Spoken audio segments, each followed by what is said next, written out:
ان سے پوچھا جائے کہ قرآن کس نے اتارا ہے تو آگے سے فوری جواب دیں گے رب نے، رب العالمین نے۔ پھر پوچھا جائے مقصد کیا ہے تو فوری جواب دیں گے ہدایت، یعنی یہ ہماری ہدایت کے لیے اتارا گیا ہے۔ مزے کی بات یہ ہے کہ پھر اس کے آگے سوال کیا جائے کہ قرآن میں یہ کن کا ذکر ہے تو آپ کہتے ہیں کہ یہ گزشتہ قوموں کا ذکر ہے، آپ کے ساتھ اس کا کوئی تعلق ہے؟ نہیں جی، ہمارے ساتھ کیا تعلق ہے، یہ تو ان کافروں کا ذکر ہے یا جو رسول گزر چکے ان کا ذکر ہے، ہمارے ساتھ اس کا کیا تعلق ہے؟ یعنی بڑی عجیب بات ہے، ایک طرف کہتے ہیں کہ ہمارے رب نے ایک ایسی کتاب اتاری جو ہماری ہدایت کے لیے ہے، لیکن رب نے اس میں ہمیں محظوظ کرنے کے لیے، انٹرٹین کرنے کے لیے کہانیاں سنا دی ماضی کی۔ کیا ہی عجیب بات ہے۔ اب یا تو کہانیاں ہیں یا پھر بھائی کہانیاں نہیں ہیں، بلکہ جو کہا گیا سورہ الانبیاء کی آیت نمبر 10 ہے، لَقَدْ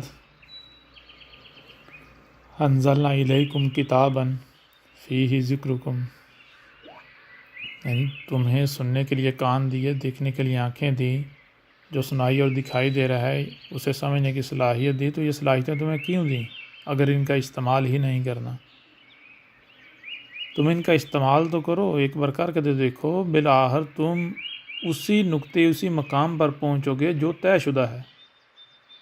جیسے مثال کے طور پر اگر آپ نے اپنے بڑوں سے یا کسی سے سنتے ہیں جی 2 + 2 6 ہوتا ہے، یا 2 + 2 8 ہوتا ہے، 2 + 2 12 ہوتا ہے، 2 + 2 5 ہوتا ہے، آپ کسی سے کچھ ہی کیوں نہیں سنتے؟ لیکن جب آپ تحقیق کریں گے، جو آپ کو صلاحیتیں دی ہیں اگر ان کا استعمال کریں گے تو پھر آپ لا محالہ اسی نتیجے پر پہنچیں گے جو نتیجہ طے شدہ ہے، اس کے علاوہ اور کہیں آپ پہنچ ہی نہیں سکتے۔ یعنی 2 + 2 جب آپ تحقیق کریں تو کیا سامنے آئے گا؟ 4، 4 کے علاوہ کچھ سامنے آ ہی نہیں سکتا۔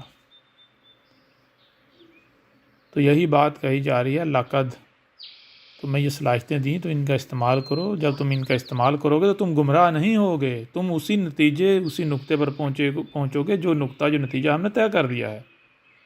یہ صلاحیتیں تمہیں ہم نے دی ہیں تو یہ صلاحیتیں ڈنڈی نہیں ماریں گی، یہ کہیں اور نہیں تمہیں لے کر جائیں گی، یہ تمہیں سٹیپ بائی سٹیپ، لمحہ بہ لمحہ، بالآخر اسی نقطے، اسی مقام پر لے کر جائیں گی جو ہم نے طے کر دیا۔ تو کہاں لے کے جائیں گی؟ انزلنا، کیا ہم نے کچھ اتارا، الیکم، تمہاری طرف، جو اس وقت موجود ہو، کم، جو اس وقت موجود ہو، تمہاری طرف ہم نے کچھ اتارا ہے۔ تحقیق کرو نا ذرا، کچھ سامنے آتا ہے؟ کتاباً، ایک کتاب، کیا کوئی ایک ایسی کتاب ہے جس پر تم سب کا اتفاق ہے، تم سب مانتے ہو کہ یہ رب کی اتاری ہوئی ہے؟ مانتے ہو یا نہیں مانتے؟ تو حیران کن طور پر باقی تمام جو لٹریچر ہے ان کے پاس، جتنی بھی کتابیں ہیں ان میں اختلافات ہیں، لیکن چاہتے یا نہ چاہتے ہوئے ہر ایک کا اس قرآن کے اوپر اتفاق ہے کہ یہ رب کا اتارا ہوا ہے بغیر کسی شک و شبے پہ، اس پہ کسی کا اختلاف نہیں ہے، سب مانتے ہیں۔ تو اب آگے کیا کہا جا رہا ہے؟ آگے کہا جا رہا ہے فیہ ذکرکم، اس میں کیا ہے؟ اس میں تمہارا ہی ذکر ہے۔ اور یہ آج تک کیا کہتے آئے؟ کیا ان کو کہا گیا، ان کے آباء و اجداد نے ان کو کیا بتایا کہ بھائی اس قرآن میں اساطیر الاولین ہے؟ مثال کے طور پر کوئی بھی آیت ان کے سامنے رکھیں، پوچھا جائے کس کا ذکر، کہیں گے یہ نوح کا ذکر ہے، یہ قوم نوح کا ذکر ہے، یہ ہود کا ذکر ہے، یہ قوم عاد کا ذکر ہے، یہ صالح کا ذکر ہے، قوم سمود کا ذکر ہے، مدین کا ذکر ہے، قوم مدین کا ذکر ہے، شعیب کا ذکر ہے، اسی طرح یعنی گزشتہ رسولوں، گزشتہ اقوام کا ذکر ہے۔ اب رب کہہ رہا ہے کہ اس میں تمہارا ذکر ہے اور یہ مان ہی نہیں رہے، یہ کہتے ہیں ہمیں ہمارے آباء و اجداد نے کہا ہے، وہ جو گزشتہ ان کا ذکر ہے، ہمارے ساتھ تو اس کا تعلق ہی نہیں ہے۔ یہاں سوال یہ پیدا ہوتا ہے کہ آخر وہ کیا وجہ ہے کہ یہ رب کے ماننے کے دعوے دار، قرآن کو رب کا کلام، رب کی اتاری ہوئی کتاب ماننے کے باوجود، دعوے کرنے کے باوجود، یہ قرآن کے برعکس جا رہے ہیں، یہ قرآن کے بالکل برعکس بات کرتے ہیں، قرآن کے خلاف بات کرتے ہیں، ان کو پتہ ہی نہیں قرآن میں کیا لکھا ہوا ہے۔ اس کی وجہ یہ ہے کہ جیسے شروع میں ہی کہا گیا، آپ دیکھیں سورہ البقرہ میں، الف لام میم ذالک الکتاب لا ریب فیہ ھدی للمتقین الذین یؤمنون بالغیب۔ الذین ایسے لوگ، یؤمنون جو بھی بات وہ مان کر عمل میں لاتے ہیں، عمل کرتے ہیں، تو کیسے کرتے ہیں؟ بالغیب، غیب کے ساتھ، بغیر غیب کے نہیں کرتے۔ پہلی بات تو یہ ہے، یہ پہچان بتائی جا رہی ہے جو المتقین ہیں ان کی، جو المتقین ہیں وہ ایسا کرتے ہیں کہ وہ کوئی بھی بات جب مانتے ہیں اس پر عمل کرتے ہیں تو اس وقت تک نہیں مانتے، اس وقت تک عمل نہیں کرتے جب تک کہ غیب کو نہیں جان لیتے۔ کیا ہے غیب؟ چھوٹی سی یا آسان سی مثال سے سمجھ لیتے ہیں۔ آپ اپنی آنکھوں سے دیکھتے ہیں کہ زمین چپٹی ہے، زمین ساکت ہے، سورج جو ہے وہ ایک طرف سے طلوع ہوتا ہے، اوپر چڑھتا ہے، کمان کی مانند سفر کرتا ہے اور پھر دوسری طرف جا کر ڈوب جاتا ہے، غروب ہو جاتا ہے۔ اب یہ آپ اپنی آنکھوں سے دیکھ رہے ہیں۔ یہ کیا ہے؟ یہ ہے ظاہر۔ اس کا جوڑا کیا ہے؟ غیب۔ تو اگر آپ یہ جو ظاہر ہے اس کو مان لیں گے تو میں آپ سے سوال کرتا ہوں، کیا یہ حق ہوگا؟ یہ حق ہے؟ آج آپ کسی سے بھی سوال کر لیں، پوچھیں بھائی کیا زمین ساکت ہے؟ کیا زمین چپٹی ہے؟ کیا سورج حرکت کر رہا ہے زمین کے گرد یہ جو نظر آ رہا ہے؟ تو ہر کوئی کہے گا نہیں جی، زمین نہ ہی چپٹی ہے نہ ہی ساکت ہے، زمین گول ہے، جیسی نظر آتی ہے اس کے بالکل برعکس ہے، 180 ڈگری برعکس ہے، اور حرکت بھی جو ہے یہ جو نظر آ رہا ہے نہیں کر رہی، ایسا نہیں ہے، حقیقت اس کی 180 ڈگری الٹ ہے، بہت تیزی سے ہر ڈائریکشن میں، ملٹی ڈائریکشن میں حرکت کر رہی ہے۔ پھر یہ جو سورج سفر کرتا ہوا نظر آ رہا ہے یہ بھی جو ہے حقیقت نہیں، حقیقت اس کے 180 ڈگری برعکس ہے۔ حقیقت کیا ہے؟ حقیقت جو غیب ہے، یعنی جو چھپی ہوئی ہے، وہ حقیقت ہے۔ تو یہ دیکھیں ذرا، اگر آپ غیب یعنی جو چھپا ہوا پہلو ہے اس کو نظر انداز کریں گے تو اس کے کتنے بڑے نقصانات ہیں۔ اگر آپ ظاہر کے پیچھے چلیں گے، ظاہر کو حق مانیں گے، سچ مانیں گے، تو اس کے نتائج کیا نکلیں گے؟ کتنے بھیانک نتائج نکلیں گے کہ آپ کبھی بھی حقیقت کو نہیں پا سکتے۔ اب سوال یہ پیدا ہوتا ہے کہ یہ جو قرآن ہے، کیا یہ جو ظاہر نظر آ رہا ہے یہی کل کا کل ہے؟ تو یہاں پر یہ دیکھنا پڑے گا کہ یہ قرآن کس کا اتارا ہوا ہے۔ اگر تو رب کا اتارا ہوا ہے تو پھر یہ جاننا پڑے گا کہ بھائی رب اگر کوئی کام کرتا ہے، کلام کرتا ہے، کوئی بات کرتا ہے، کوئی بھی کام کرتا ہے، کوئی تخلیق کرتا ہے، تو رب کیسے کرتا ہے؟ کوئی رب کے اصول تو ہوں گے نا، کوئی قوانین تو ہوں گے نا۔ تو اس کے لیے دیکھا جائے کہ وہ کون سی شے ہے جس کے بارے میں دنیا کی کوئی بھی طاقت یہ کلیم نہیں کر سکتی کہ یہ میری تخلیق ہے۔ ہر کوئی یہ کہنے پر مجبور ہو کہ یہ بھائی جو عالمین کا رب ہے، جو رب العالمین ہے، یہ اس کی تخلیق ہے۔ کسی درخت کی مثال لیں تو اس کے اوپر اختلافات پیدا ہو جائیں گے۔ مثال کے طور پر ہو سکتا ہے کوئی کلیم کر دے جی اس کا بیج میں نے لیبارٹری میں تیار کیا، اس کو میں نے اگایا ہے، لیکن یہ جو زمین ہے، اس کے گرد گیسوں کی تہیں ہیں، ان کے بارے میں کوئی شخص بھی یہ کلیم نہیں کر سکتا کہ بھائی یہ میری تخلیق ہے، یا پھر ان کی تخلیق میں ہم نے معاونت کی ہے یا ہم نے حصہ ڈالا ہے۔ یہ کوئی بھی کلیم نہیں کر سکتا۔ یعنی زمین و آسمان جو ہیں ان کی تخلیق کے بارے میں ہر ایک کا اتفاق ہے کہ یہ رب العالمین کا کام ہے۔ اب جب اس بات کے اوپر اتفاق ہو گیا کہ آسمان و زمین کی تخلیق جو ہے یہ رب العالمین کا کام ہے، تو پھر ذرا آسمان و زمین کو دیکھیں، کیا یہ جیسے ظاہر نظر آ رہے ہیں یہی کل کا کل ہے اور یہ حقیقت ہے، یا پھر آسمان و زمین میں غور کرنے سے پتہ چلتا ہے کہ ظاہر کے ساتھ ساتھ باطن بھی ہے، ظاہر کچھ اور ہے اور باطن کچھ اور ہے، اور رب کی تخلیق جو ہے اس وقت تک آپ اسے سمجھ نہیں سکتے جب تک کہ آپ اس کا باطن نہیں جان لیتے، غیب نہیں جان لیتے۔ اگر آپ رب کے کسی بھی کام کو، کسی بھی شے کو، کسی بھی تخلیق کو صرف ظاہر کو مانیں گے، ظاہر کو دیکھیں گے، ظاہر کے پیچھے پڑیں گے، تو یہ پھر گارنٹی ہے کہ آپ گمراہی کا شکار ہوں گے۔ آپ جو سمجھ رہے ہوں گے حقیقت جو ہے اس کے 180 ڈگری برعکس ہوگی۔ یہ قانون ہمارے سامنے آ گیا۔ جب رب کے بارے میں یہ قانون، یہ اصول سامنے آ گیا تو پھر یہ قرآن جو ہے یہ رب کا اتارا ہوا نہیں ہے۔ اب اگر رب کا اتارا ہوا ہے تو پھر ظاہر سی بات ہے اس قرآن میں بھی ظاہر کے ساتھ ساتھ باطن کا یعنی غیب کا ہونا لازم ہے۔ اور جو لوگ بھی غیب کا کفر کرتے ہیں، غیب کو نظر انداز کرتے ہیں، بغیر غیب کے بات مانتے ہیں، یعنی جو ظاہر لکھا ہوا ہے، ظاہر سامنے ہے، اس کو ایز اٹ از لے لیتے ہیں، مان لیتے ہیں، تو وہ گمراہ ہیں۔ ان کا معاملہ بالکل ایسا ہے جیسے آج کے دور میں کوئی یہ کہے کہ زمین چپٹی ہے، زمین ساکت ہے اور سورج زمین کے گرد گردش کر رہا ہے۔ ٹھیک ہے نا؟ اس وقت تک آپ نہیں سمجھ سکتے قرآن میں کیا لکھا ہوا ہے، کیا بات کی گئی، جب تک کہ آپ غیب جو ہے، جو چھپا ہوا پہلو ہے، اسے نہیں جان لیتے۔ اور غیب دیکھنے کی کون صلاحیت رکھتے ہیں؟ وہ پہلے ہی واضح کر دیا۔ الف لام میم ذالک الکتاب لا ریب فیہ ھدی للمتقین۔ الکتاب میں رہنمائی کن کے لیے ہے؟ الکتاب، الکتاب کیا ہے؟ آسمان و زمین، یہ کائنات۔ یہ کائنات کن کی رہنمائی کرتی ہے؟ یہ کائنات کن کے اوپر اپنے راز کھولتی ہے؟ کن کے اوپر جو چھپے ہوئے پہلو ہیں، جو غیب ہے، وہ ظاہر کرتی ہے؟ جو المتقین ہیں۔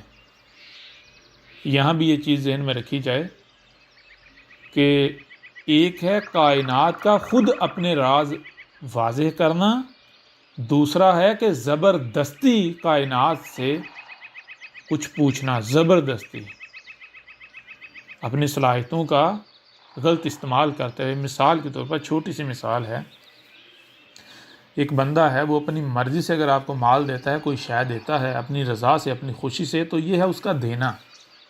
اب اگر آپ گن پوائنٹ کے اوپر بندوق کی نوک پر اس سے لیں گے تو یہ اس کا دینا نہیں ہے، بلکہ آپ کا چھیننا ہے۔ تو آپ اتنا ہی چھین پائیں گے جتنی آپ کے پاس طاقت ہے، جتنا آپ کا اختیار ہے۔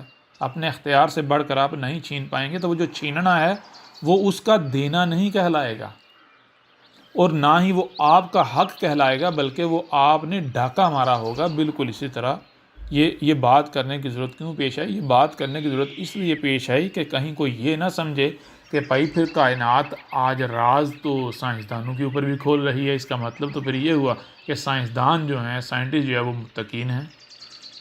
نہیں، جو سائنسدان ہیں ان کے اوپر کائنات اپنے راز نہیں کھول رہی، بلکہ یہ زبردستی چھین رہے ہیں، گن پوائنٹ پر چیر پھاڑ کر رہے ہیں کائنات کی، کائنات کے ساتھ دشمنی کر رہے ہیں۔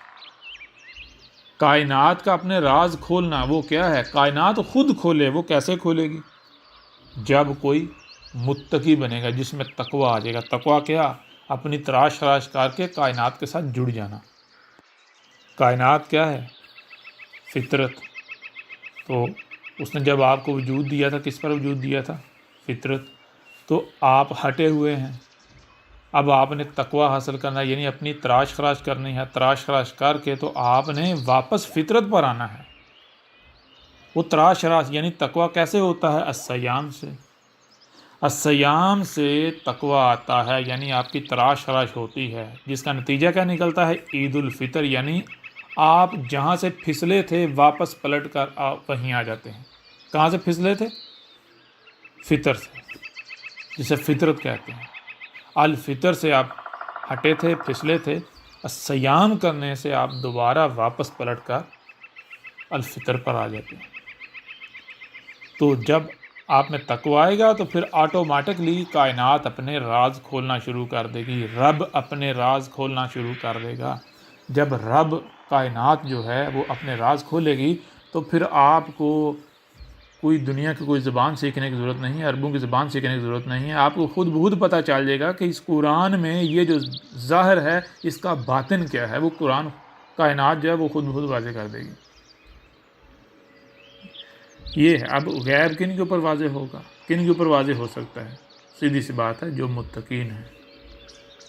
اب سوال یہ پیدا ہوتا ہے کہ جو متقی ہو اس کو الصیام کرنے کی ضرورت ہے؟ الصیام کا مقصد کیا ہے؟ تقوی حاصل کرنا. تو جس کے پاس تقوی ہے اس کو صیام کرنے کی کیا ضرورت ہے؟ اس کا صیام کیسے ہوں گے؟ یہ بات کیونکہ یہ بات اس لیے کی کہ جو لوگ سال میں ایک مہینہ ہر سال شور مچاتے ہیں ہم صیام کر، ہمارے اوپر صیام فرض، ان میں تقوی ہو سکتا ہے؟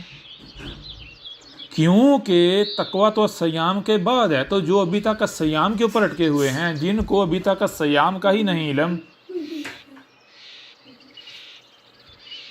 جو ابھی تک الصیام پر اٹکے ہوئے ہیں، جن کو یہی نہیں علم کہ الصیام ہیں کیا، تو ان میں تقوی ہو سکتا ہے. کیونکہ تقوی تو آتا ہے الصیام سے.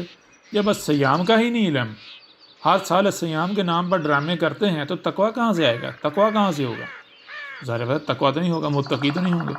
تو جو متقین ہی نہیں ہیں، کیا کائنات ان پر غیب کھولے گی، اپنے راز کھولے گی؟ یہ کیسے ممکن ہے؟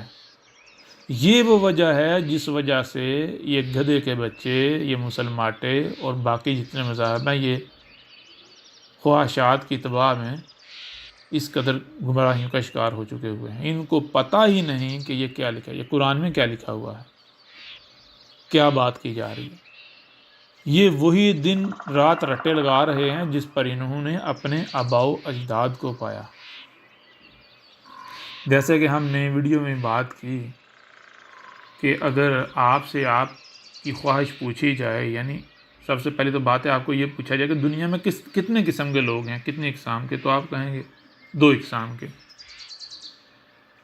ایک قسم وہ جن کو قرآن، جن کو رب صالحین کہتا ہے، قرار دیتا ہے، اور دوسری قسم کے وہ لوگ جن کو قرآن مفسدین، شیاطین قرار دیتا ہے.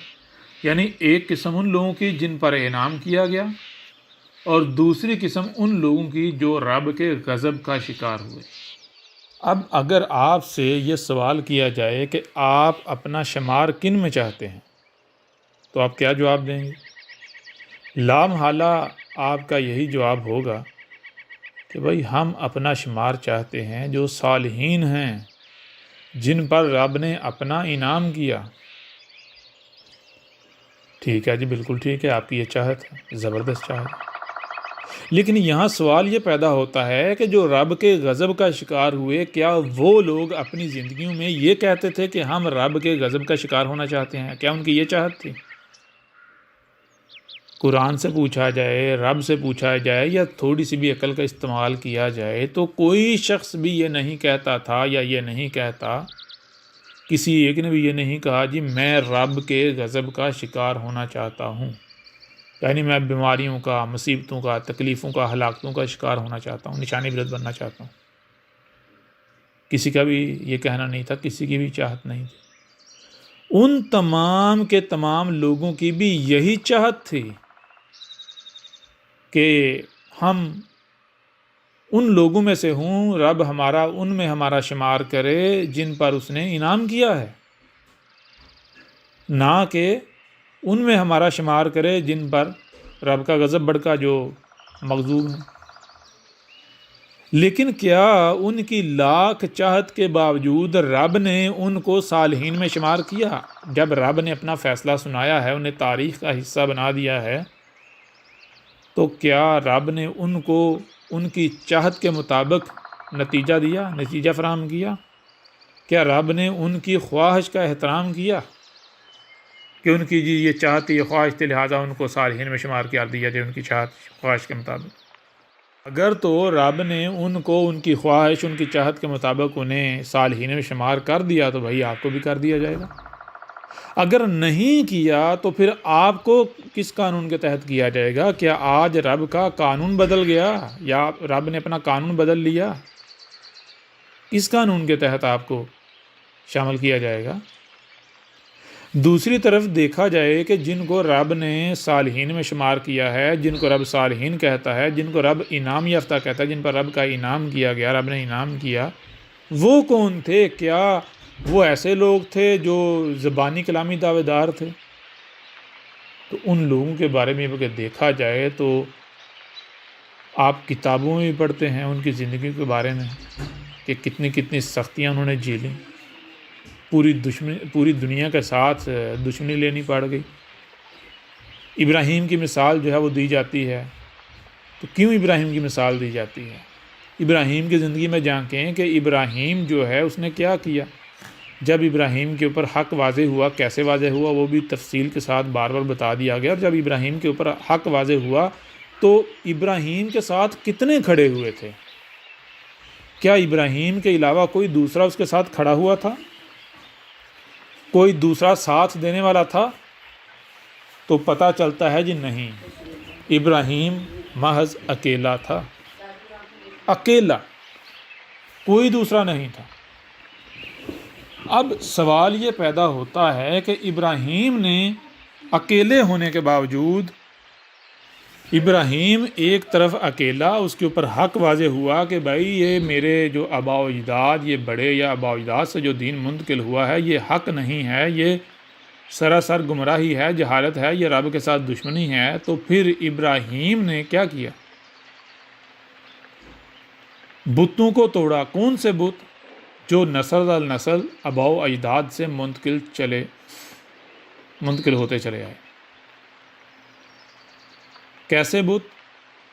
ایسے بت کہ اس وقت کے لوگ، سارے کا سارا معاشرہ، سب کے سب ان بتوں کو اپنے خدا مانتے تھے۔ غور کرنے والی بات ہے کہ رب یہ بتا رہا ہے کہ صالحین میں اگر شمار ہونا ہے، انعام یافتہ میں اگر شمار ہونا ہے، تو پھر یہ نہیں سوچنا کہ رد عمل کیا آئے گا، پھر دنیا کی بڑی سے بڑی طاقت سے بھی ٹکرا جانا ہے۔ ذرا غور کریں، اس وقت کا سارا معاشرہ، ہر طرح کے لوگ اس معاشرے میں ہوں گے، امیر بھی، غریب بھی، امیر سے امیر تر بھی، سرمایہ دار بھی۔ اور جن بتوں کو وہ پوج رہے تھے بے شک وہ بے جان تھے، لیکن ان بتوں کی طاقت کتنی ہوگی؟ ظاہر سی بات ہے ان بتوں کے پیچھے بڑے بڑے سرمایہ دار، بڑے بڑے امیر، بڑے بڑے طاقتور، اس وقت کے جرنیل، اس وقت کی حکومتیں کھڑی تھیں۔ یعنی اگر رب کو سائڈ پر کیا جائے تو زمین پر اس وقت سب سے جو پاورفل تھے، سب سے جو طاقتور قوت تھی، وہ بت تھے، وہ بت جن کو ابراہیم نے توڑا تھا، جن پر ابراہیم نے وار کیا تھا۔ ابراہیم نے اس وقت کی دنیا کی جو سپر پاور تھی اس کو بھی توڑنے سے گریز نہیں کیا تھا، حالانکہ وہ اکیلا تھا۔ کیا ابراہیم کو یہ سوچ نہیں آئی ہوگی کہ میں جن بتوں کو توڑنے جا رہا ہوں ان کو خدا کا درجہ حاصل ہے، میرے ساتھ کیا کیا جائے گا؟ پورا کا پورا معاشرہ آگ بگولا ہو جائے گا۔ کیا پرواہ کی تھی ابراہیم نے؟ اب ایک تو چیز یہ ہے بھائی یہ کام آگے کوئی ہونا ہے، کوئی کہانی سنائی جا رہی ہے بھائی ایسا ہوگا، پھر تو چلو سمجھ آتا ہے بھائی ہو سکتا ہے ایسا نہ ہو، لیکن جب یہ ہو چکا ہے، یہ تاریخ کا حصہ بن چکا ہوا ہے، یہ کر کے دکھا دیا گیا ہے، تو پھر دیکھنا یہ ہے کہ ابراہیم کے اوپر جب حق واضح ہوا، اس وقت کی جو سپر پاور تھی اس کے ساتھ اس نے ٹکر لی، اکیلے نے، فرد واحد نے، تو کوئی اس کا کچھ بگاڑ پایا؟ کیا پھر رب نے اس کو اکیلا چھوڑ دیا؟ کیا وہ جو دشمن تھے جنہوں نے ابراہیم کے خلاف آگ جلائی، یعنی پورے کے پورے معاشرے کو آگ بگولا کر کے اس کے خلاف کر دیا، طوفان کھڑا کر دیا، زمین تنگ کر دی، کیا وہ ابراہیم کا ایک بال تک بھی اکھاڑ سکے؟ یہ بات کیوں بتائی گئی؟ یہ بات اس لیے بتائی گئی کہ جان لو، جب اگر تم یہ چاہتے ہو کہ ہم نے صالحین میں شمار ہونا ہے، ہم نے انعام یافتہ جو ہے ان میں شمار ہونا ہے، تو پھر اس کے لیے تمہیں خالص ہر لحاظ سے رب کا وجود بننا پڑے گا، رب کے ساتھ جڑنا پڑے گا، اپنے اندر رب کا رنگ لانا پڑے گا۔ پھر یہ دنیاوی رشتے، ناطے، مال، اولاد، یہ وہ فلانگاں، یہ سب اگر ان میں سے کچھ بھی تمہارے مقصد میں رب کے ساتھ جڑنے میں رکاوٹ بنتا ہے تو اس کی پرواہ نہیں کی جائے گی۔ جو پرواہ کرے گا وہ جان لے، وہ لاکھ خواہشیں کرے، وہ انعام یافتہ میں شامل نہیں ہو سکتا۔ ہاں، وہ دنیا میں ایک دوسرے کو جھوٹی تسلیاں دے لیں، مولویوں سے ادھر ادھر سے ایک دوسرے سے فتوے لے لیں، ان فتووں سے کچھ رب کا قانون نہیں بدلنے والا۔ ان فتووں سے رب ڈر کر اپنا فیصلہ نہیں بدلنے والا۔ رب ان فتووں کے یا آپ کی خواہشات کے دباؤ کا شکار نہیں ہونے والا۔ ٹھیک ہے نا؟ انعام یافتہ میں اگر شامل ہونا ہے تو پھر کیا کرنا ہے؟ وہ کرنا ہے جو رب کرتا ہے، رب بننا ہے۔ ٹھیک ہے نا؟ رب بننا ہے۔ اور دوسری طرف جو ابراہیم کے دشمن تھے، انہوں نے کون سی چال ہے جو ابراہیم کے خلاف نہیں چلی تھی؟ ابراہیم کو نقصان پہنچانے کی کون سی کوشش ہے جو انہوں نے نہیں کی تھی؟ اس وقت اگر بظاہر دیکھا جاتا، ایک طرف اکیلا ابراہیم، دوسری طرف پورے کا پورا معاشرہ، حکومتیں، ادارے، افواج، پولیس، سب کا سب دوسری طرف، تو پلڑا کس کا باری نظر آ رہا تھا؟ کیا ابراہیم کا نظر آ رہا تھا؟ اگر ظاہر کو دیکھا جائے تو اس وقت پلڑا ابراہیم کا باری نظر نہیں آ رہا تھا، بلکہ پلڑا تو ان کا باری نظر آ رہا تھا جو ابراہیم کے دشمن تھے۔ کیوں؟ ظاہراً تو سب کچھ ان کے ساتھ تھا نا، حکومتیں ان کے ساتھ، یعنی اقتدار ان کے ساتھ، افواج ان کے ساتھ، پولیسیں ان کے ساتھ، پورے کا پورا معاشرہ ان کے ساتھ، سرمایہ دار ان کے ساتھ، نیچے سے لے کر اوپر تمام کے تمام طرح کے طبقات ان کے ساتھ۔ لیکن جب نتیجہ نکلتا ہے تو کیا سامنے آتا ہے؟ جب نتیجہ نکلتا ہے تو وہ بظاہر ایک 6 فٹ کا نظر آنے والا بشر وہ غالب آ جاتا ہے۔ کیسے غالب آ جاتا ہے؟ اس طرح غالب آ جاتا ہے کیونکہ ہر کوئی یہی سمجھ رہا تھا کہ جیسے ہم ہیں یہ ہماری ہی طرح کا ایک بشر ہے، ہماری ہی طرح کھاتا ہے، یعنی ہماری ہی طرح پیدا ہوا، ہماری ہی طرح پلا بڑا، ہماری ہی طرح کھاتا ہے، ہماری طرح پیتا ہے، کھانے پینے کا محتاج، یعنی ہماری ہی طرح کا تو ہے، یہ ہمارا کیا اکھاڑ لے گا؟ کیوں ایسا سوچتے تھے؟ وہ ایسا اس لیے سوچتے تھے کیونکہ وہ بالغیب نہیں بات کو دیکھ رہے تھے، مان رہے تھے، وہ بغیر غیب کے، وہ جو چھپا ہوا پہلو تھا اسے نظر انداز کر رہے تھے، ان کو اس کا پتہ ہی نہیں تھا۔ اگر وہ چھپے ہوئے پہلو کو دیکھتے تو ان کو پھر نظر آتا یہ جسے ہم 5-6 فٹ کا بشر سمجھ رہے ہیں، یہ محض 5-6 فٹ کا بشر نہیں ہے، یہ رب کا وجود ہے، یہ رب کے وجود کا حصہ ہے۔ اس کے ساتھ دشمنی مطلب رب کے ساتھ دشمنی۔ جیسے آپ کے وجود میں اگر انگلی ہے تو انگلی کو اگر کاٹنے کی کوشش کی جائے گی تو کیا وہ انگلی کو کاٹنے کی کوشش کی جائے گی، انگلی سے کے ساتھ دشمنی ہوگی، یا وہ دشمنی آپ کے ساتھ ہے؟ ایک کیڑی لے لیں، ایک چھوٹا سا کیڑا لے لیں، وہ چھوٹا سا کیڑا آتا ہے آپ کی انگلی کے اوپر بیٹھ کے وہ دیکھتا ہے بھائی اتنی سی انگلی میرا کیا بگاڑ لے گی، وہ اس کے اوپر بیٹھ کے انگلی کو کاٹتا ہے، تو کیا وہ اپنے مقصد میں مشن میں کامیاب ہو جاتا ہے؟ وہ کیڑا جیسے ہی کاٹتا ہے آپ اس کیڑے کو مسل کر رکھ دیتے ہیں، کیونکہ وہ دشمنی اس انگلی کے ساتھ نہیں تھی، وہ انگلی آپ کا وجود تھا۔ تو جب وہ دشمنی بظاہر اس نے اس انگلی کے ساتھ کی، حقیقت میں دشمنی آپ کے ساتھ ہی، آپ نے پکڑ کے مسل دیا۔ کیوں؟ آپ کے مقابلے میں اس کی کیا اہمیت و حیثیت، کیا اوقات؟ ایسے ہی بظاہر ابراہیم ایک 6 فٹ کا بشر نظر آ رہا تھا، لیکن حقیقت یہ نہیں تھی۔ حقیقت یہ تھی کہ وہ رب کا عضو تھا، رب کے وجود کا حصہ تھا، رب کا وجود تھا۔ تو ابراہیم کے ساتھ دشمنی مطلب رب کے ساتھ دشمنی۔ تو پھر کون ہے جو رب کے ساتھ دشمنی کر کے تو رب پر غالب آ جائے، رب پر غالب آ سکے؟ کوئی ہے؟ اب یہ سارے کا سارا رب نے عملاً کر کے دکھایا۔ کیوں دکھایا؟ اس لیے دکھایا کہ اگر انعام یافتہ میں ہونا چاہتے ہو تو پھر محض خواہشات نہیں، محض زبان سے سوکھے دعوے نہیں، اپنے عمل سے اپنے آپ کو رب ثابت کرنا ہے، رب کا وجود بننا ہے، یہ کرنا ہے۔ اگر ایسا کیا جائے اور دنیا کی کوئی بھی طاقت کچھ بگاڑ پائے سوال ہی پیدا نہیں ہوتا۔ ہاں ایک چیز ہے بظاہر اگر دیکھا جائے تو یہ کہا جائے سختی نہیں آتی، نہیں سختی آتی ہے، لیکن وہ سختی کیا ہوتی ہے؟ وہ شیطان ہوتا ہے، وہ محض ڈراوا ہوتا ہے، ایک خوف ہوتا ہے، وہ خوف کے علاوہ اور کچھ نہیں ہوتا۔ اگر کوئی اس خوف کا شکار ہو جائے تو پھر وہ مارا جاتا ہے، اگر ڈٹ جائے اس خوف کے آگے، اس کو پرواہ میں نہ لائے، تو وہ محض خوف ہی ثابت ہوتا ہے۔ اگر اس خوف کا شکار ہو جائیں تو وہ حقیقت ثابت ہو جاتا ہے، اور اگر آپ ڈٹ جائیں تو پھر وہ خوف محض خوف ہی ثابت ہوتا ہے۔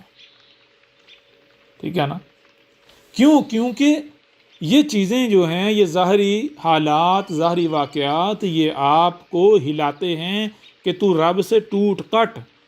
اگر آپ ان کے خوف کا شکار ہو کر، ظاہر کے سے ڈر کر، ظاہر کا شکار ہو کر رب سے کٹ جاتے ہیں تو پھر آپ اس کا شکار بن جائیں گے۔ جیسے آپ نے جنگل میں دیکھا ہوگا کہ شیر جب شکار کرتا ہے، وہ اگر ہرن ہوں یا بھینسیں ہوں جنگلی، یا کوئی بھی جنگلی جانور ہو، جب وہ جھنڈ کی شکل میں ہوتے ہیں تو شیر کیا کرتا ہے؟ شیر ان کے اوپر خوف مسلط کیے رکھتا ہے تاکہ ان میں سے کوئی جانور جو ہے وہ اس جھنڈ سے کٹ جائے، الگ ہو جائے۔ جب تک وہ جانور جھنڈ کی شکل میں رہتے ہیں تب تک شیر کا محض خوف ہی رہتا ہے، وہ حقیقت کا روپ نہیں دھارتا، وہ محفوظ رہتے ہیں، محض شیر کا خوف ہی رہتا ہے۔ لیکن جیسے ہی کوئی جانور اس جھنڈ سے کٹ جاتا ہے، الگ ہو جاتا ہے، اپنی اصل سے الگ ہو جاتا ہے، تو ظاہر سی بات ہے اب وہ چار ٹانگوں والے کی اپنی کیا اہمیت ہے، اس کی کیا طاقت ہے، کیا اس کا روب ہے، کچھ بھی نہیں۔ تو یوں وہ جو خوف ہوتا ہے وہ حقیقت میں بدل جاتا ہے، شیر اس کو اچک لیتا ہے، اس کا شکار کر لیتا ہے۔ بالکل یہی مثال ہے کہ جب آپ رب کے ساتھ جڑتے ہیں تو پھر جو رب کے دشمن ہیں وہ آپ کے اوپر خوف مسلط کریں گے، ان کی طرف سے آپ کے اوپر خوف مسلط ہوگا، خوف آئے گا۔ اب یہ آپ پر ہے کہ آپ ڈٹے رہتے ہیں، رب کے ساتھ جڑے رہتے ہیں، یا پھر آپ رب سے کٹتے ہیں۔ اگر آپ رب کے ساتھ جڑے ہی رہتے ہیں تو وہ خوف محض خوف ہی ثابت ہوگا، اور اگر آپ رب سے کٹ جاتے ہیں تو پھر وہ خوف حقیقت میں بدل جائے گا، پھر وہ دشمن آپ کا شکار کر لیں گے۔ کیوں؟ پھر ظاہر بات ہے جب آپ رب سے کٹ گئے ہیں تو رب آپ کو کیوں بچائے گا؟ رب تو اپنے وجود کو بچائے گا نا، رب شریک کو تھوڑی بچائے گا۔ رب تو لا شریک ہے، رب شریک کو تھوڑے پسند کرتا ہے۔ رب تب آپ کو بچائے گا جب آپ رب بنیں گے، رب کا وجود بنیں گے، تب رب کی ذمہ داری ہے آپ کی حفاظت کرنا۔ اور یہ ہوتا ہے کہ دعوے بڑے بڑے کیے جاتے ہیں، لیکن جیسے ہی کوئی ایسا امتحان آتا ہے، کوئی ایسا فتنہ آتا ہے، امتحان آتا ہے، تو بجائے یہ کہ اب رب کے ساتھ جڑے رہیں، ڈٹ جائیں، اس خوف کا مقابلہ کریں، فوری سے اپنی منصوبہ بندیاں شروع ہو جاتی ہیں طرح طرح کی۔ جب اپنی منصوبہ بندیاں کی جاتی ہیں اس کا مطلب کہ آپ کا اپنی منصوبہ بندیاں کرنا، عملی طور پر یہ اعلان ہوتا ہے کہ آپ کو اپنے رب پر کوئی بھروسہ ہی نہیں، کوئی اعتماد ہی نہیں، کوئی یقین ہی نہیں۔ آپ کو اپنے رب پر ہی یقین نہیں ہے کہ وہ آپ کو بچائے گا یا وہ آپ کو بچا سکتا ہے، اس لیے آپ اپنی منصوبہ بندیاں کرنا شروع ہو گئے ہیں۔ یوں آپ اپنی منصوبہ بندیوں کے نام پر یہ اعلان کرتے ہیں کہ بھائی میں اپنا بندوبست خود کروں گا، مجھے رب پر کوئی بھروسہ نہیں ہے، اگر رب پر رہوں گا تو مارا جاؤں گا، یہ ہو جائے گا، وہ ہو جائے گا۔ لہٰذا جب اپنی منصوبہ بندیاں کرتے ہیں تو نتیجہ کیا نکلتا ہے؟ ظاہری بات ہے پھر وہ خوف حقیقت میں نہ بدلے، یہ کیسے ہو سکتا ہے؟ اس نے تو پھر حقیقت میں بدلنا ہے۔ کیوں؟ کیونکہ پھر وہ جو خوف آپ کے اوپر مسلط تھا وہ بڑا یا آپ اکیلے بڑھے؟ آپ رب سے کٹ گئے، اب آپ واقعتاً 6 فٹے 5-6 فٹے سامنے 2 ٹنگے رہ گئے، تو اب آپ 2 ٹنگے اس کا مقابلہ کر لیں گے؟ ایک گروہ کا، ایک جھنڈ کا، جو آپ سے بڑھ کر طاقتور ہیں، جو آپ سے بڑھ کر طاقت رکھتا ہے، پھر آپ اس کا مقابلہ کر پائیں گے؟ سوال ہی پیدا نہیں ہوتا۔ پھر دونوں طاقتوں کا آپس میں جو ہے وہ مقابلہ ہے، ایک طرف آپ ہیں اکیلے، دوسری طرف آپ کے دشمن ہیں، پھر جس کے پاس جتنا اختیار ہوگا، جتنی طاقت ہوگی، اتنی ضربیں لگائے گا، چوٹیں لگائے گا، اتنا ایک دوسرے کا نقصان کریں گے۔ یہ ہے۔ تو ابراہیم نے کیا کیا تھا؟ کیا ابراہیم نے اس وقت کوئی اپنی منصوبہ بندی کی تھی؟ ابراہیم یہ بھی تو سوچ سکتا تھا نا کہ میں رات کے اندھیرے میں بت توڑ کے بھاگ جاؤں گا، ان کے ہاتھ نہیں آؤں گا، یہ بھی تو سوچ سکتا تھا، کوئی ایسے منصوبہ بندی کر سکتا تھا۔ لیکن کیا ابراہیم نے منصوبہ بندی ایسے کی؟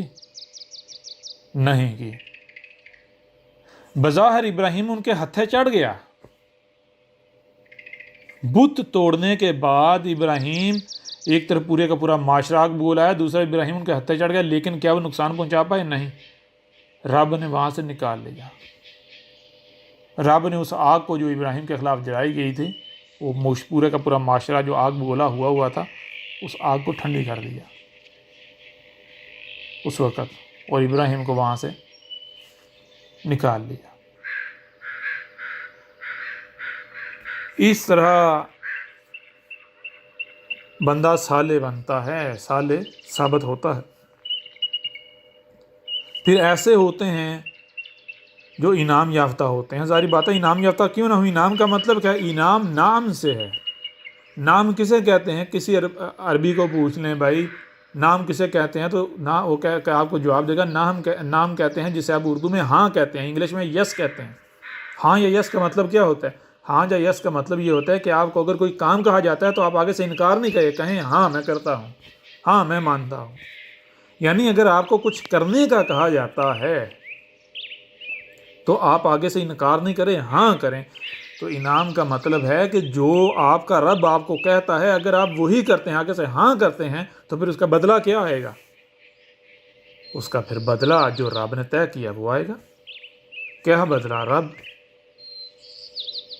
رب کیا ہے؟ العزیز ہے. پھر آپ العزیز نہ بنے. رب کیا ہے؟ المالک ہے. اب رب کا وجود بنے، رب جو کہے آپ ہاں کریں، اپنی منصوبہ یا کرنے کے بجائے ہاں کریں، تو آپ کو مالک نہ بنایا جائے؟ کیسے ہو سکتا ہے؟ پھر آپ کا مالک بننا قدر میں ہے، طے شدہ ہے. دنیا کی کوئی طاقت پھر آپ کو مالک بننے سے نہیں روک سکتی. بے شک پوری دنیا کو آپ ایک 2 ٹانگوں والے 6 فٹے بشر نظر آ رہے ہیں، اور دنیا دیکھتی ہے کہ بھئی یہ 6 فٹا کیا کر لے گا، اس کے مقابلے میں تو بڑی بڑی حکومتیں ہیں، اس کو تو کوئی منہ بھی نہیں لگاتا. تو یہ کیا ہوگا؟ یہ وہی بات ظاہر. یہ ایسی بات کرنے والے وہ ہوں گے جو مشرک ہوں گے، جو غیب کا کفر کرنے والے ہوں گے. بھئی بات کرنے سے پہلے غیب جان لو. پھر اس کے علاوہ ایک اور چیز کہ ابراہیم جب اس کے اوپر حق واضح ہوا وہ ڈٹا، تو اس کے بعد پھر کیا، جب اس کے ساتھ دشمنی کی گئی تو اس نے کیا کیا؟ ابراہیم کو اگر گالیاں دی گئیں تو ابراہیم نے کوئی بدلہ لینے کا سوچا؟ ابراہیم کو الزامات سے نوازا گیا، اس کے اوپر بہتانات لگائے گئے، گالیاں دی گئیں، اس کو قتل کرنے کی کوشش کی گئی، اس کے ساتھ دشمنی کی گئی. تو کیا ابراہیم نے بدلہ لینے کی کچھ سوچا، کوئی منصوبہ بندی کی؟ تو پتہ چلتا ہے نہیں، بلکہ آگے سے ابراہیم کا رد عمل کیا تھا؟ ان الصلاۃ، یعنی یہ جو کچھ بھی میرے ساتھ ہو رہا ہے، کیوں ہو رہا ہے اس میں کوئی شک نہیں، یہ میری الصلاۃ کی وجہ سے ہو رہا ہے. جو ذمہ داری میں پوری کر رہا ہوں، اس ذمہ داری کی وجہ سے میرے ساتھ دشمنی کی جا رہی ہے. اگر میں یہ ذمہ داری ادا نہ کروں، الصلاۃ قائم نہ کروں، تو میرے ساتھ یہ کیا جائے گا. لوگ میرے ساتھ دشمنی کریں گے، میرے خلاف آگ جلائی جائے گی، میرے اوپر الزامات لگیں گے، بہتانات لگیں گے، مجھے گالیاں دی جائیں گی. نہیں. اب سوال یہ پیدا ہوتا ہے کہ جب یہ میرے ساتھ کیا جا رہا ہے میری الصلاۃ کی وجہ سے، تو یہ الصلاۃ کیا میرا کوئی ذاتی ایجنڈا ہے؟ میرا 5-6 فٹے بشر کا کوئی مقصد ہے؟ یہ میرا کوئی اپنا لالچ ہے؟ یا پھر یہ میرے رب کا مجھے حکم ہے، یہ میرے رب نے میرے اوپر ذمہ داری عائد کی ہے، یہ میرے رب کا کام ہے، میں اپنے رب کا ولی بن رہا ہوں، یہ میرے رب کا کام ہے، اور میں اپنے رب کا اس کام میں معاونت کار بن رہا ہوں. تو یہ دشمنی میرے ساتھ نہیں ہے، یہ دشمنی میرے رب کے ساتھ ہے. اسی وجہ سے پھر آگے کہا کیا کہا؟ ان صلاتی و نسکی للہ. نسک کسے کہتے ہیں؟ وہی بات کہ جب آپ کے ساتھ دشمنی کی جا رہی ہے، دشمنی کیوں کی جا رہی ہے؟ رب کے کام کی وجہ سے نا. آپ رب کا کام کریں جس وجہ سے دشمنی کی جا رہی ہے. تو یہ دشمنی آپ کے ساتھ نہیں، یہ دشمنی رب کے ساتھ ہے. میں کیا کروں گا؟ میں صبر کروں گا، برداشت کروں گا. بدلہ کس نے لینا ہے؟ جس کے ساتھ دشمنی کی جا رہی ہے وہ لے گا بدلہ. تو پھر کیا رب نے بدلہ نہیں لیا تھا؟ کیا رب بدلہ نہیں لیتا؟ کیا رب سے بہتر کوئی بدلہ لے سکتا ہے؟ رب کے ساتھ اگر کوئی دشمنی کرتا ہے تو رب کے ساتھ کوئی دشمنی کر کے رب پر غالب آ سکتا ہے؟ جی پھر ایک اور چیز، وہ چیز یہ کہ اب ابراہیم کا ذکر کیوں کیا؟ ابراہیم کا ذکر اس لیے کیا، دیکھو بھائی تم سب کی چاہت ہے کہ ہمارا ان میں شمار ہو جو انعام یافتہ ہے، روزانہ دن میں 5 بار، پتہ نہیں کتنے کتنے بار کہتے ہو اہدنا الصراط المستقیم صراط الذین انعمت علیہم، جی انعمت علیہم غیر المغضوب علیہم ولا الضالین، یعنی ہمارا شمار ان میں کرنا جن پر تو نے انعام کیا، نہ کہ ان میں جن پر تو نے غضب کیا، جو تیرے غضب کا شکار ہوئے، جو گمراہ تھے۔ تو رب نے یہ اس لیے بیان کیا ہے کہ یہ دیکھو یہ 2 ہی رستے ہیں، ایک رستہ ہے انعام والا، دوسرا رستہ ہے غضب والا۔ اب تمہارے اوپر ہے کہ تم کس رستے کا انتخاب کرنا چاہتے ہو، اپنے گریبان میں جھانکو کہ تم کس رستے پر ہو۔ کیا تم ابراہیم کی ملت یعنی ابراہیم کے لائن پر، ابراہیم کے طریقے پر ہو، وہی کر رہے ہو جو ابراہیم نے کیا، یا پھر تم وہ کر رہے ہو جو اس وقت جو ابراہیم کے دشمن تھے، جو دوسرا طبقہ تھا، جو مغضوب ہوئے، جو رب کے غضب کا شکار ہوئے، جو گمراہ تھے، ان میں شمار ہوتے ہو تم؟ ذرا اپنا موازنہ تو کرو۔ جن پر رب نے اپنا غضب کیا وہ کون تھے؟ وہ جن کا کہنا یہ تھا کہ ہم تو بھائی اپنے آباء و اجداد کے ہی دین پر چلیں گے، ہم اس سے نہیں ہٹیں گے۔ اگر ہم اپنے آباء و اجداد کے دین سے ہٹیں گے تو اس کا مطلب یہ ہے کہ ہم یہ اعلان کریں گے کہ ہمارے آباء و اجداد گمراہ تھے۔ کیا ہمارے آباء و اجداد گمراہ تھے؟ نا نا نا نا نا، ہم تو نہیں ایسا کہیں گے۔ لہٰذا جس پر ہم نے اپنے آباء و اجداد کو پایا ہم اسی پر رہیں گے۔ قرآن واضح کر رہا ہے، رب واضح کر رہا ہے کہ جو لوگ بھی یہ کہتے ہیں ہم اسی پر چلیں گے جس پر ہم نے اپنے آباء و اجداد کو پایا، تو جان لو یہی تو وہ لوگ ہیں جو رب کے غضب کا شکار ہوتے ہیں، جن کے لیے قدم فیصلہ ہے مغضوب، یہ ہیں ضالین گمراہ۔ یہ رب نے اپنا فیصلہ سنا دیا، اب ہر کوئی اپنے گریبان میں جھانکے کس طبقے میں بلانگ کرتے ہیں، کس طبقے سے بلانگ کرتے ہیں، سب واضح ہو جائے گا۔ پھر چیز یہ ہے کہ رب ایک اور بات بتا رہا ہے، وہ بات یہ بتا رہا ہے کہ جب دنیا میں گمراہیاں ہوتی ہیں تو جو شخص سب سے پہلے یہ سٹیج پاتا ہے وہ کون ہوتا ہے؟ وہ ابراہیم ہوتا ہے۔ کیوں ابراہیم ہوتا ہے؟ کیونکہ جب ہوتی ہی ضلال مبین ہیں تب صرف اور صرف رب ہی ہے جو اس وقت باطل کا مقابلہ کر سکے، رب کے علاوہ کوئی نہیں کر سکتا مقابلہ باطل کا۔ ابراہیم کوئی انسان تھوڑی تھا، ابراہیم تو رب کا لایا ہوتا، رب خود آیا تھا، رب خود آیا تھا۔ اس وجہ سے کہا کہ ابراہیم کو تمہارے لیے امام بنا دیا۔ اس کا مطلب کیا ہے؟ اس کا مطلب یہ ہے کہ جب ضلال مبین ہوتی ہیں اس وقت جو شخص یہ کردار ادا کرتا ہے جان لو وہ تمہارا امام ہے۔ کیوں؟ امام کسے کہتے ہیں؟ لیڈر کو، رہنما کو۔ کیونکہ جب ضلال مبین ہوتی ہیں اس وقت رب کے علاوہ کوئی دوسرا باطل کا مقابلہ کر ہی نہیں سکتا، باطل کے سامنے کوئی ڈٹ ہی نہیں سکتا، جو چاہے کر لے۔ کیونکہ وہ اپنی خواہشات کی بیچ میں اتباع کر بیٹھتا ہے، تو اس کو مسئلے تو فلاں فلاں کے نام پر پیچھے ہٹنا پڑتا ہے۔ یوں ایسی صورت میں وہ باطل کا شکار ہو جاتا ہے۔ اس لیے رب خود آتا ہے اور رب آ کر بتاتا ہے کہ کس طرح تم باطل کے آگے ڈٹ سکتے ہو۔ رب آ کر خود ڈٹ کر دکھاتا ہے۔ اس لیے رب ایسے شخص کو امام قرار دیتا ہے، کیونکہ رب خود ہوتا ہے نا، تو رب کے علاوہ کسی کو رہنمائی کا حق حاصل ہے؟ رب کے علاوہ کوئی امامت کر سکتا ہے؟ رہنمائی لیڈری کر سکتا ہے؟ سوال ہی پیدا نہیں ہوتا۔ یہی ابراہیم کے بعد موسیٰ نے کیا تھا۔ موسیٰ کی صورت میں رب آیا تھا، تو موسیٰ امام بنا تھا یا نہیں؟ اس وقت کے لوگوں کا، بنی اسرائیل کا امام۔ یہی پھر بعد میں عیسیٰ ابن مریم کی صورت میں رب نے کر کے دکھایا، تو عیسیٰ ابن مریم پھر امام بنا تھا یا نہیں؟ یہی پھر اس کے بعد محمد نے کر دکھایا، محمد کو پھر رب نے امام ثابت کیا یا نہیں؟ کوئی کتنا ہی مخلص کیوں نہ ہو، لیکن وہ بیچ میں اپنی خواہشات کی اتباع کرے تو پھر وہ رب کا وعدہ اس کے لیے نہیں ہے، پھر وہ امام ثابت نہیں ہوتا، وہ امام نہیں بنتا، پھر رب اس کا ساتھ نہیں دیتا، وہ پھر ذلت و رسوائی کا سامنا کرنا پڑتا ہے، وہ بھی نشان عبرت بن جاتا ہے۔ بہرحال آج پھر وہ وقت، اگر تو آج اس وقت میں کوئی اور نہیں ہے تو بھائی دروازہ کھلا ہے، اٹھو بن جاؤ۔ سب سے پہلا کون بنے گا؟ بنے گا تو وہی جو رب خود آیا ہوگا۔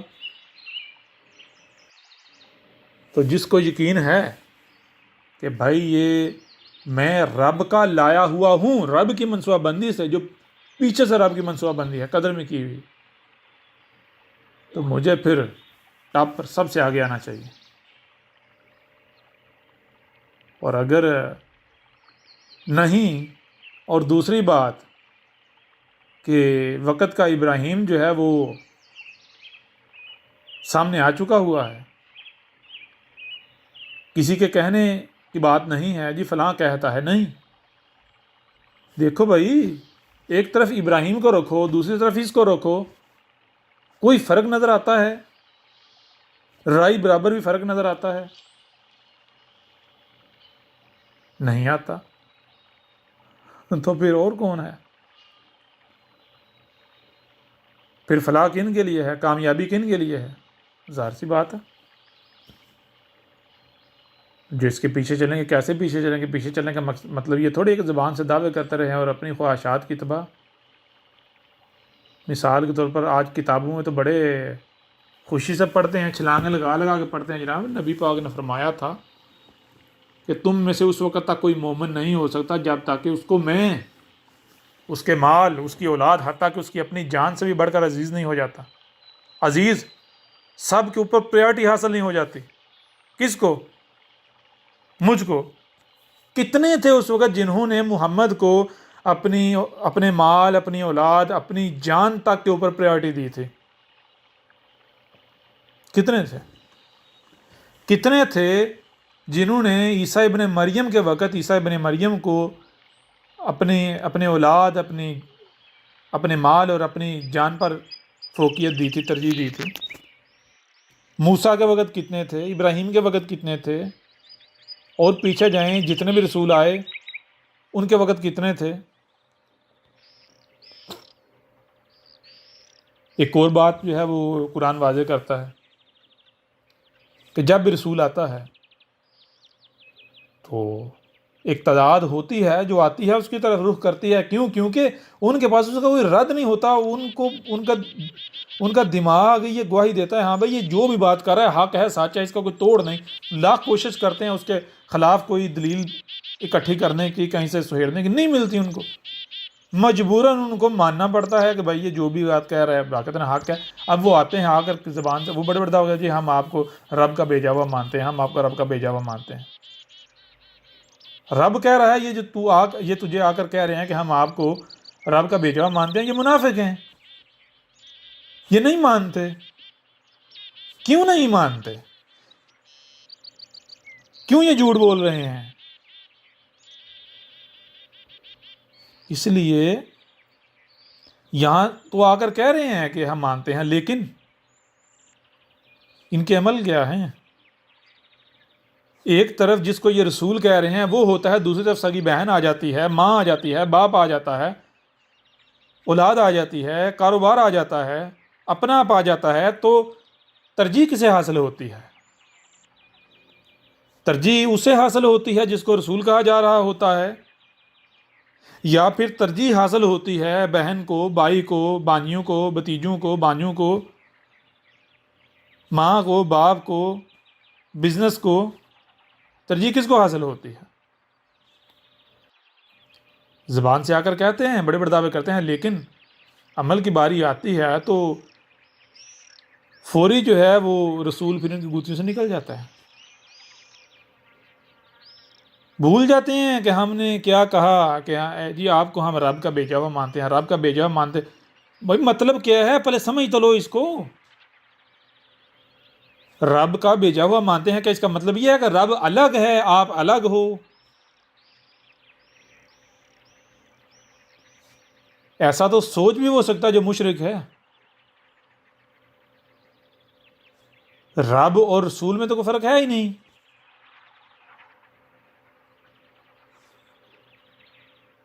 بالکل ایسے ہی ہے جیسے آپ کا وجود ہے، آپ کے وجود میں زبان ہے یا ہاتھ ہیں یا کوئی عضو ہے، تو کیا زبان الگ ہے اور آپ الگ ہیں؟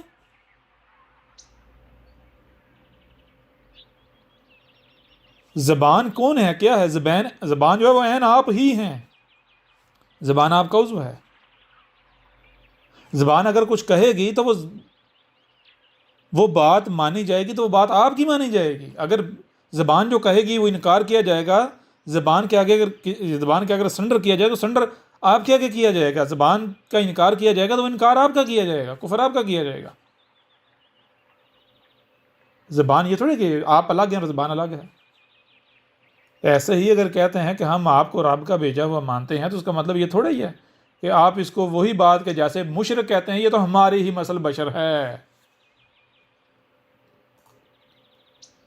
یہ تو رسول نے بھی آگے سے کہا، ہر رسول کہتا ہے، ہر رسول نے کہا. ہاں اس میں کوئی شک نہیں. آنا باشر ہوں مثلکم، میں تمہاری ہی مثل بشر ہوں، لیکن فرق کیا ہے؟ آگے بھی تو دیکھو نا. میری طرف وحی کی جا رہی ہے. میری طرف وحی کی جائے کا مطلب کیا ہے؟ وحی کی جاری کا مطلب یہ ہے کہ بھائی میں وہی کر رہا ہوں، وہی بول رہا ہوں جو رب کہہ رہا ہے. یعنی جیسے ایک ریسیور ٹرانسمیٹر ہوتا ہے، ٹرانسمیٹر کا کام ہے سگنلز کو، انفارمیشن کو ٹرانسمیٹ کرنا. اب جب ریسیور جو ہے وہ اس ٹرانسمیٹر کے ساتھ کنیکٹ ہو جاتا ہے تو ریسیور وہی معلومات وصول کرے گا جو پیچھے سے ٹرانسمیٹر بھیج رہا ہے. ریسیور کوئی الگ بات نہیں کرے گا، الگ بات کو کیچ نہیں کرے گا، الگ کوئی ایسا ڈیٹا نہیں آگے دے گا کہ جو پیچھے سے کہیں یعنی کہ کسی ٹرانسمیٹر کے علاوہ کہیں اور سے یا خود جنریٹ کر نہیں. بھائی ہاں اس میں کوئی شک نہیں. میں نے کب کہا کہ میں تمہاری مثل بشر نہیں ہوں؟ میں تمہاری مثل بشر ہوں، یعنی ہاں میری بھی دو ٹانگیں ہیں، یعنی میں بھی تمہاری ہی طرح پیدا ہوا، تمہاری ہی طرح پلا بڑا، تمہاری ہی طرح کھاتا ہوں، پیتا ہوں، بیوی ہیں، بچے ہیں، چلتا ہوں، بازاروں میں جاتا ہوں، جو ضرورت کی اشیاء ہیں وہ خریدتا ہوں، اٹھتا ہوں، بیٹھتا ہوں، بھوک لگتی ہے، پیاس لگتی ہے، موسم میرے اوپر اثر انداز ہوتے ہیں. میں نے کب انکار کیا؟ لیکن مجھ میں اور تم میں فرق یہ ہے کہ تم رب کے شریک بنے ہوئے ہو، میں رب کا وجود ہوں، عین وجود ہوں. میرا ایک ایک عمل، میرا بولنا، میرا سننا، سارے کا سارا کیا ہے؟ رب کا عمل ہے، رب کا بولنا ہے. یہ ہے تم میں اور مجھ میں فرق. لہٰذا اگر ظاہر دیکھو گے تو میں تمہاری مثل بشر ہوں، لیکن اگر باطن کو دیکھو گے تو میں رب کا وجود ہوں، عین رب خود میری صورت میں تمہارے سامنے موجود ہے. لہٰذا جن کے اندر رائی برابر بھی خباثت ہوتی ہے اور وہ اپنی خباثت دور نہیں کرتے، اپنے اندر گندگی کو نہیں نکالتے اپنے اندر سے، تو ان کا معاملہ کیا ہوتا ہے؟ ان کے اندر بار بار یہی چیز آئے گی. بھائی میں اپنے آپ کو اس کے آگے جھکا دوں، میں عمر میں بڑا، میرے پاس مال زیادہ، میں یہ، میں وہ، میں فلانا، میں ڈنگا. کیونکہ بھائی رسول جو ہے وہ جب آتا ہے رب لے کر آتا ہے. کیسے لے کر آتا ہے؟ رب نے رسول کو اس وقت کے ہر شخص کے لیے حجت بنانا ہوتا ہے، تو حجت تو تب ہی بن سکتا ہے جب کوئی بھی یہ نہ کہہ سکے اگر یہ میری طرح ہوتا اور پھر یہ ایسا بنتا تو آپ مجھ سے پوچھ سکتے تھے. رسول ہر ایک کے لیے حجت بن ہی تب سکتا ہے جب رسول کو بالکل زیرو سے نیچے سے لایا جائے، سب سے نیچے سے، تاکہ کوئی بھی شخص یہ نہ کہہ سکے، کوئی بھی فرد وہ ہوا غریب سے غریب تر ہو، کمزور سے کمزور تر ہو، یا پھر امیر سے امیر، طاقتور سے طاقتور تر ہو، کوئی بھی یہ نہ کہہ سکے کہ اگر یہ اس مقام پر ہوتا، اگر یہ میرے جیسا ہوتا تو پھر یہ ایسا بنتا، تو پھر مجھ سے سوال کیا تھا بھائی تو کیوں نہیں بنا۔ یہ چیز ہے کہ جب رسول دعوت دے رہا ہوتا ہے، حق کھول کھول کر واضح کر رہا ہوتا ہے، تو اس وقت رسول کو وہ یعنی کہ وہ پچھلی سٹیجز ہوتی ہیں، کمزوری والی سٹیجز ہوتی ہیں۔ وہ رب نے بظاہر اپنے آپ کو کمزور پیش کیا ہوا ہوتا ہے، وہ صورت امتحان ہوتی ہے، وہ صورت، وہ ذرا پتہ لگتا ہے بھائی یہ 2%، یہ اس کی کوئی ویلیو نہیں، اس کی کوئی اہمیت نہیں، یہ کیا کر لے گا، یہ کیا بگاڑ لے گا، یعنی ہر ایک کو یہی نظر آتا ہے کہ بھائی ہم اس سے بہتر ہیں۔ تو یہ چیز پھر ظاہر سی بات ہے اندر اکڑ تو پیدا کرواتی ہے، بھائی میں خود کو اس کے آگے جھکا دوں، یہ کیسے ممکن ہے، میں کو جھکا دوں۔ وہ اندر جو آگ ہے وہ پھر نہیں چین لینے دیتی، وہ جو اندر خبث ہے، بار بار اندر سے یہی چیز جو ہے وہ پھدکتی ہے، انا خیر منہ، انا خیر منہ، انا خیر منہ، میں اس سے خیر ہوں، میں خیر ہوں اس سے، میرا خاندان بڑا، میرے پاس مال زیادہ، میری عمر زیادہ، میں یہ، میں وہ، میں فلاں، میں ڈھنگاں، اس کے پاس کیا ہے، میں خود کس کے آگے جھکا دوں۔ اگر یہ کہا جاتا ہے کہ ہم آپ کو رب کا بھیجا ہوا مانتے ہیں، تسلیم کرتے ہیں، تو اس کا مطلب کیا ہے؟ اس کا مطلب یہ ہے کہ بھائی یہ تمہارے سامنے رب ہے، رب کا عضو ہے، اب رب کو کہہ رہے ہو۔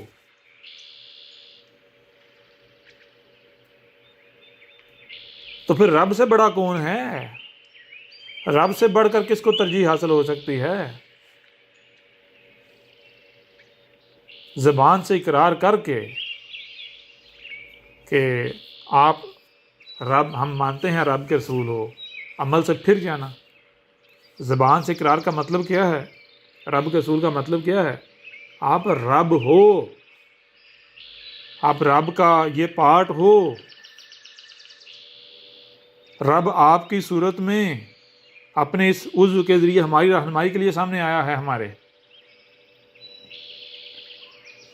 تو پھر رب کو کسی بھی شے کے اوپر فوقیت حاصل ہو سکتی، ترجیح حاصل ہو سکتی کسی بھی لحاظ سے؟ اگر تو ہو سکتی تو ٹھیک ہے، دینی چاہیے۔ اگر نہیں ہو سکتی اور پھر کوئی ترجیح دیتا ہے ایک طرف جس کو رسول کہہ رہے ہیں وہ، اور دوسری طرف بہن آ جائے، بھائی آ جائے، والدین آ جائیں، اولاد آ جائے، مال آ جائے، اپنا آپ آ جائے، پھر پتہ چلتا ہے مانتے ہو یا نہیں مانتے۔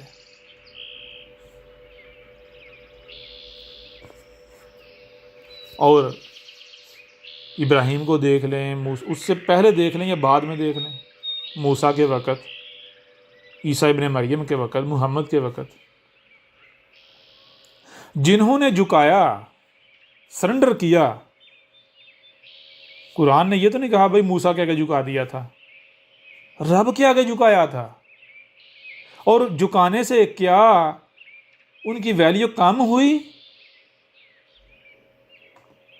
مثال کے طور پر قرآن میں بہت ساروں کا ذکر ہے، قرآن میں ایک ایسے شخص کا بھی ذکر ہے کہ جس کا موسیٰ کے ساتھ کوئی تعلق نہیں ہے فزیکلی، یعنی نہ وہ اس کا سگا بھائی ہے، سگا بھائی تو دور کی بات، اس کی برادری کا بھی نہیں ہے، لیکن آج بھی دنیا اس کو جب موسیٰ کا ذکر ہوتا ہے تو موسیٰ کے ساتھ جانتی ہے، موسیٰ کے لیول پر، موسیٰ کے برابری پر اس کا نام آتا ہے۔ کس کا نام آتا ہے؟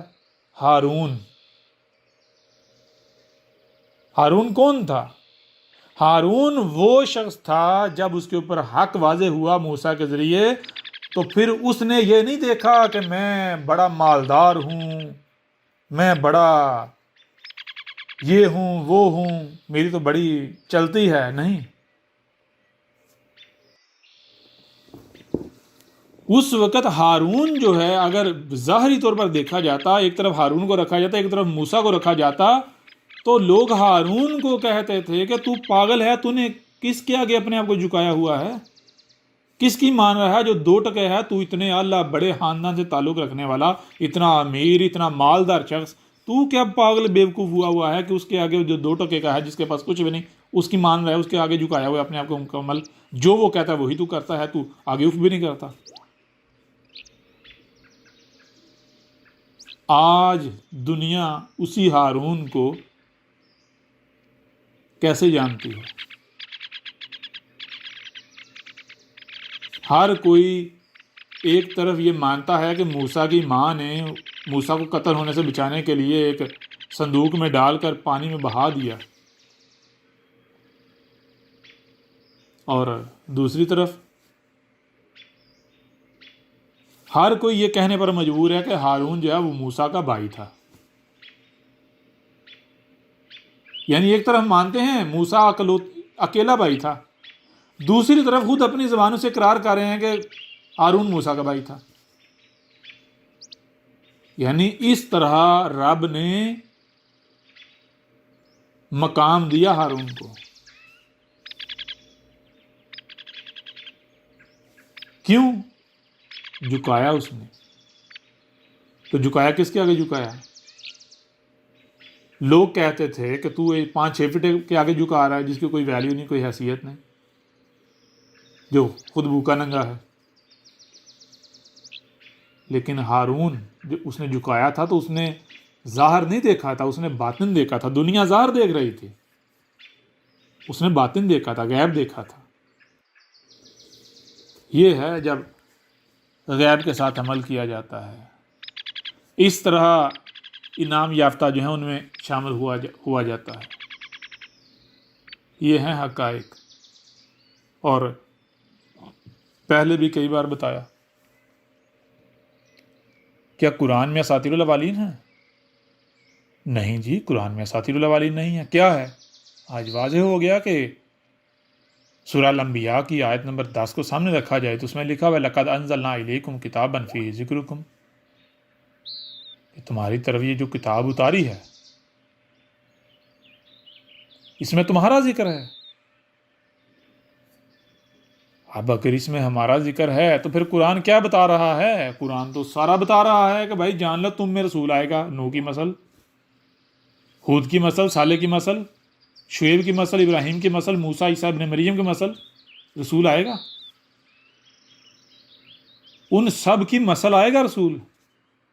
ایسا رسول آئے گا جو اس کو تم اگر موسیٰ کے ساتھ کمپیئر کرو گے تمہیں اس میں موسیٰ بھی نظر آئے گا، اگر تم اس کو کمپیئر کرو گے عیسیٰ ابن مریم کے ساتھ تمہیں اس میں عیسیٰ ابن مریم بھی نظر آئے گا، اگر تم اس کو ابراہیم کے ساتھ کمپیئر کرو گے ابراہیم بھی نظر آئے گا، تم اس میں اگر اس کا کمپیریزن کرو گے شعیب کے ساتھ تم کو اس میں شعیب بھی نظر آئے گا، اس میں صالح بھی نظر آئے گا، ہود بھی نظر آئے گا، اور نوح بھی نظر آئے گا۔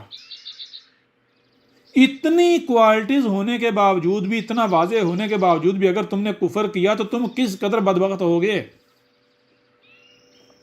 پہلی بات۔ دوسری بات، وہ آئے گا تو کیا کہے گا وہ بھی واضح کر دیا۔ تیسری بات کہ وہ آئے گا جب حق کھول کر واضح کرے گا، اس کا کفر و کذب کیا جائے گا، ماننے والے ہوں گے بہت تھوڑے ہوں گے، تو پھر کیا کیا جائے گا؟ عین اسی طرح جس طرح گزشتہ جو رسول ہیں جن کا ذکر کیا گیا ان کو اور ان کی دعوت کو ماننے والوں کو بچا لیا گیا، اور کفر و کذب کرنے والوں کو صفحات سے مٹا دیا گیا، نشان عبرت بنا دیا گیا، اور بعد میں زمین کا وارث بنایا گیا مومنین کو جن کو بچایا گیا تھا۔ عین اسی طرح کیا جائے گا، بالکل ویسے کیا جائے گا۔ آئے گا، حق کھول کھول کر واضح کرے گا، اور جو اس کو پہچان لیں گے زبان سے نہیں عمل سے،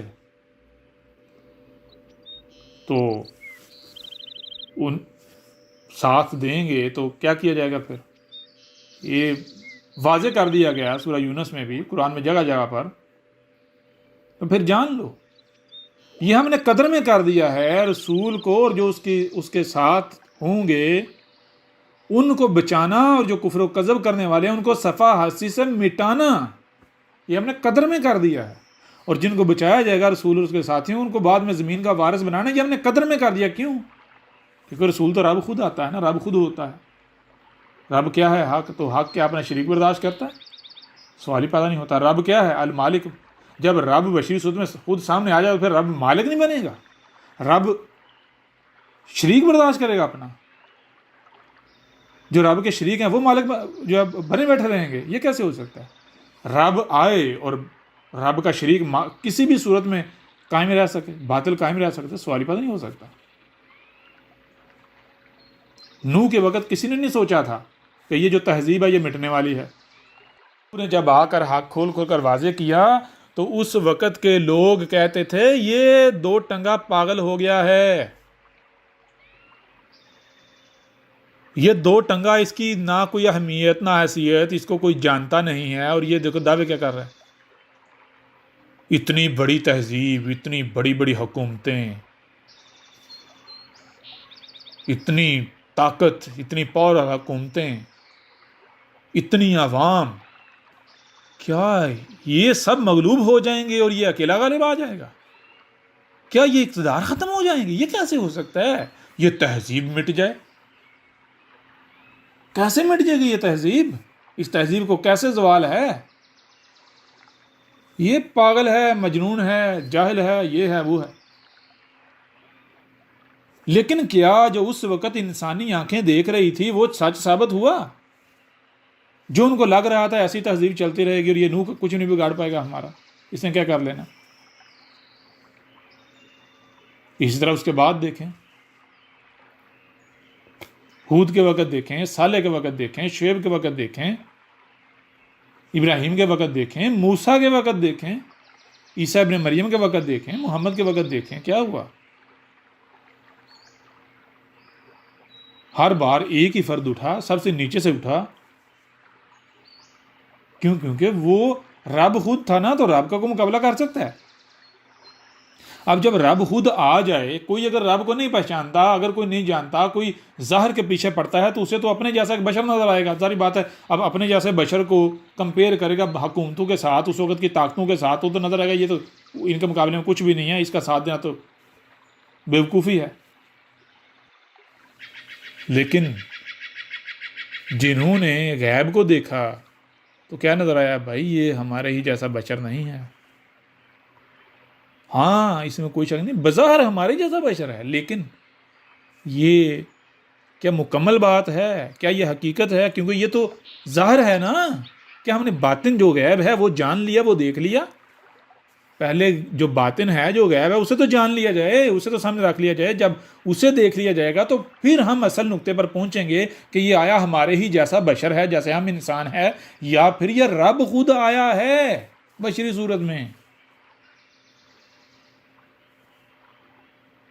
جب باطن دیکھا تو پتہ چلا رب خود آیا ہے، تو جب رب خود آیا ہے تو کیا پھر رب کا کوئی مقابلہ کر سکتا ہے؟ وہ سارے کے سارے مارے جائیں گے جو ظاہر کی اتباع کر رہے ہیں، یعنی جو ظاہر کے پیچھے پڑے ہوئے ہیں، ظاہر کے پیچھے چل رہے ہیں، جو ظاہر کو ہی حقیقت سمجھ لیتے ہیں۔ اب اگر آپ ظاہر کو حقیقت سمجھیں گے تو نتیجہ کیا نکلے گا؟ ظاہری بات ہے، پھر آپ کو اپنے جیسا بشر نظر آئے گا، پھر آپ کو گالیاں بھی دیں گے، بکواسات کریں گے، دشمنی بھی کریں گے، کچھ بھی کریں گے، لوگوں کی باتوں میں بھی آئیں گے، سب کچھ کریں گے۔ کیوں؟ کیونکہ آپ کو لگ رہا ہے، نظر آ رہا ہے بھائی ہمارے جیسا دو ٹنگا بشر ہے اور انتہائی کمزور ہے، یہ ہمارا کیا بگاڑ لے گا؟ ہمارے پاس تو اتنا اسلحہ، طاقت، یہ وہ، ہم اکثریت ہیں، فلاں ہیں ڈنگا، یہ ہمارا کیا بگاڑ لے گا؟ لیکن کیا جو لوگوں کو نظر آ رہا تھا وہی ہوا؟ بھائی ایک بار نوح کے وقت نہیں ہوا جو لوگوں کو نظر آ رہا تھا، اس کے برعکس ہوا۔ ہود کے وقت، صالح کے وقت، شعیب کے وقت، ابراہیم کے وقت، موسیٰ کے وقت، عیسیٰ ابن مریم کے وقت، محمد کے وقت، جب اتنی مثالیں پہلے موجود ہیں اور قرآن میں ذکر کیا گیا تو پھر وہی بات، کیا کہانیاں سنائی گئی ہیں؟ بتایا جا رہا ہے یہ تمہارا ذکر ہے، یہ تم میں ہونا ہے۔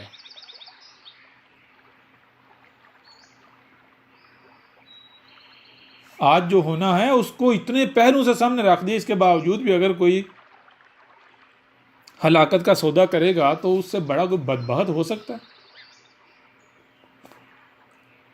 قرآن کہہ رہا ہے اس میں تمہارا ذکر ہے، اور کیا ذکر بتا رہا ہے؟ دیکھو یہ ہونا ہے، یہ ہونا ہے، تم میں یہ ہونا، تم میں یہ ہونا، تم میں یہ ہونا، تم میں یہ ہونا ہے۔ ایک پہلو سے نہیں، 7-8 پہلو سے بتا دیا، پھر بھی کسی کو سمجھ نہ آئے، نظر نہ آئے، تو یہ تو پھر رب اپنا فیصلہ سنائے گا۔ کوئی وقت تھم تھوڑا ہی جانا ہے، نہ تو وقت تھم جانا ہے کہ جی رب اپنا فیصلہ نہیں سنائے گا، رب نے اپنا فیصلہ سنا کر رہنا۔ پتہ چل جائے گا بھائی پھر یہ کذاب ہے. یا پھر جیسے پہلے والے ان کے باوجود رٹے لگاتے تھے کذاب ہے کذاب ہے کذاب ہے کذاب ہے، تو رٹے ثابت ہوئے تھے، سچ ثابت ہوئے تھے. اگر ان کے رٹے سچ ثابت ہو گئے تھے تو ان کے بھی ہو جائیں گے. رب نے اپنا فیصلہ سنا کر رہنا. بہرحال یہ ہے، اس طرح انعام یافتہ جو ہیں ان میں شمار ہوتا ہے، اور اس کے برعکس کس طرح جو ہے وہ جو غضب کا شکار ہوتے ہیں وہ بھی واضح کر دیا گیا.